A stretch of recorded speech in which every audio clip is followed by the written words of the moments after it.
espacio. Si los animalitos que tienes en casa están bastante raros, tienes sueños lúcidos que ya son colectivos, has visto cosas desaparecer en la nada y crees que el efecto Mandela está en todos lados, la Matrix se está rompiendo en tus ojos.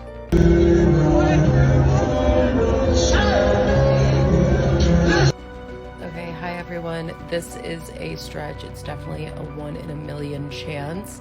But if you have a dog, you kind of can tell the way that they walk.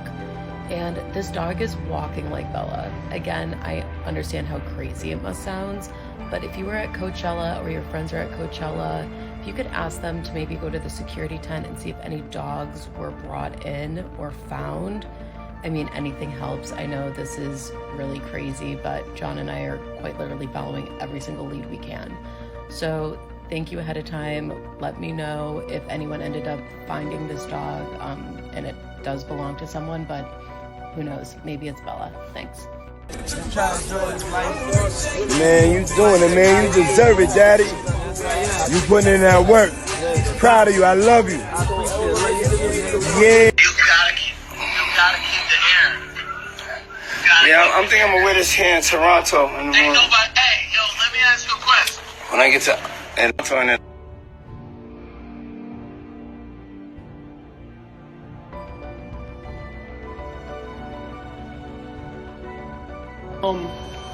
You know, what's this, the blender, the mixer? I forgot this. Mixer. The mixer. Can y'all hear me good? Can y'all hear while this is on? Somebody just asked a wild question. Go ahead. Was Puffy really a fun boy?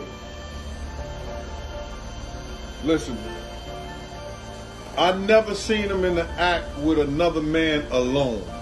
Now, he's that type of dude, he'll take his girl, his baby mama with you and your girlfriend and your mans in them, and they'll go out and they do all kind of freaky shit with each other together. You know what I'm saying? The only fun boy shit that I ever seen him do, we was in one of those exotic shops. Yo, I'm gonna turn this shit out, cause this shit was funny. We was in Atlanta. We go to those exotic shops where you get all kind of, like, they buy oils, dildos, spooky. Yeah, you know what I'm saying? All kind of shit. So they would just give him a brown paper bag, and they wouldn't even. He'd never put his shit out on the counter when we get ready to take it out. He would always just give a man a wad of money. So they just thought it was cool. So they'll give him a brown bag. He'll go through that. So one day I was walking down the aisle with him, and so then he just stopped. And he just started picking this shit up off the aisle. And he was getting, he went up there like several times just getting shit down. And so then I pinned in on what he was, where he was getting it from, and because I was just staying a couple of feet behind him.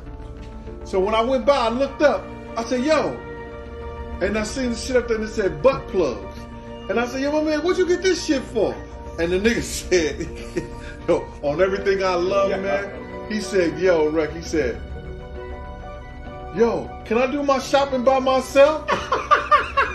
Yo, hold on. You know I'm with the shit. We love Eric TV. That nigga said, "Can I do my shopping by myself?" I start dying. Did this nigga G say he was with Puff in a sex shop and he watched him buy some butt plugs? Like, hold on, pause.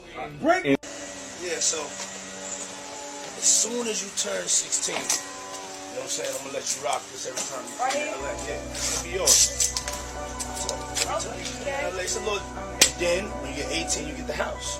You get the mansion. Okay. Yeah. Yeah. So where are we off to now? Where would you like to go? I mean, wherever you want to go. We just. So check this out, yo. Justin, he's in. You ever seen the movie 48 Hours?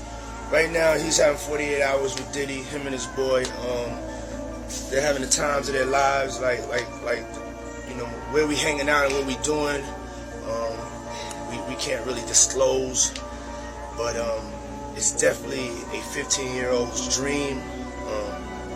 I have been given custody of him. He signed to Usher. I had legal guardianship of Usher when he did his first album. I did Usher's first album. I don't have legal guardianship of him, but for the next 48 hours, he's with me. So,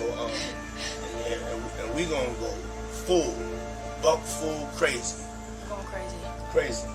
I'm taking this out tonight. What you wanna do? What you wanna do over the next 48 hours? 48 hours. Let's go. Let's just go get some girls. Let's go get some girls. Man after my heart. Did someone lose their dog at Coachella? My BF is there and sent me this, and the dog was wandering around unsupervised. Please help spread the word.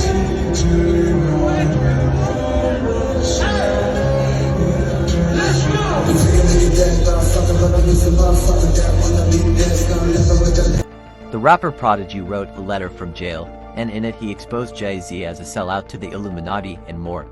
He wrote, "The exact moment in time when I discovered that the entire planet was being lied to and was put under a spell to keep us unaware of it was back in 1996, around the time Biggie got locked up for the Tech 9 in his house. Biggie was in the newspaper that day with handcuffs on, being led by 2 or 3 cops. He had on a sweater with a big letter B on the front. It was that day that I was reading one of Dr. Malichi Z. York's books, can't remember which one. I believe it was titled Leviathan 666. I finished the book and started crying. I was crying for all of humanity, but mostly for my black people, cause I then realized it is all a sham. The government, religions, politics, the Federal Reserve, IRS, and everything that we believe and live by is a joke." Second page, he said, "This one book didn't make me see it all. No, it was the combination of other things I've read, studied, seen, and experienced. Leviathan 666 just helped connect all of the dots to make me see it's all real." Dr. York has since been set up by the FBI and Illuminati players and is now serving 135 years in a federal prison. His own son Jacob York, who was deep into the rap business back in '96, orchestrated the entire setup. Africa Bambaataa and Prodigy are the only 2 famous rappers who speak for Dr. York and know he's innocent. Jay-Z and Jezzo were both raised in their teenage years in Dr. York's Nuwaubian community in Bushwick, Brooklyn. Look at the Jezzo Originators video, and you'll see them holding up Dr. York's pictures, wearing his garb, and flashing his symbols. Now on to page 3. Jay-Z knows the truth, but he chose sides with evil in order to be accepted in the corporate world. Jay-Z conceals the truth from the black community and the world and promotes the lifestyle of the beast instead. I am revealing some astonishing information if people will just do a little research and see. Prodigy, Dr. York, and Africa Bambaataa are the truth. Jay-Z is a goddamn lie. I have so much fire in my heart that I will relentlessly attack Jay-Z, Illuminati, and any and every other evil that exists until my lights are put out.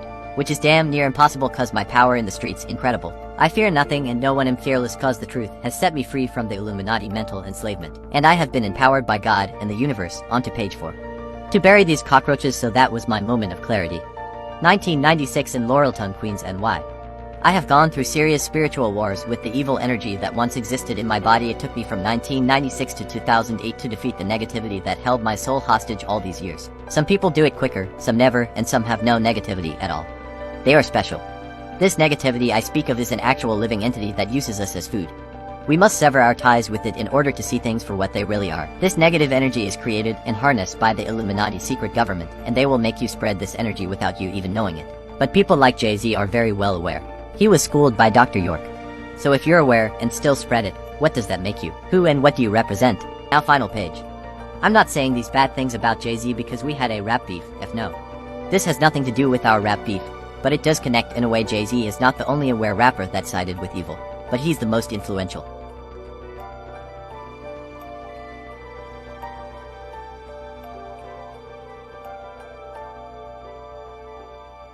What they do is, they invite you to these parties, these house parties, and then they be like, "Oh, Whoop the Whoop gonna be there, like your favorite rapper, the big ass person, and Whoop the Whoop gonna be there. Oh, before you get in, you gotta give us your phones and all this shit, and then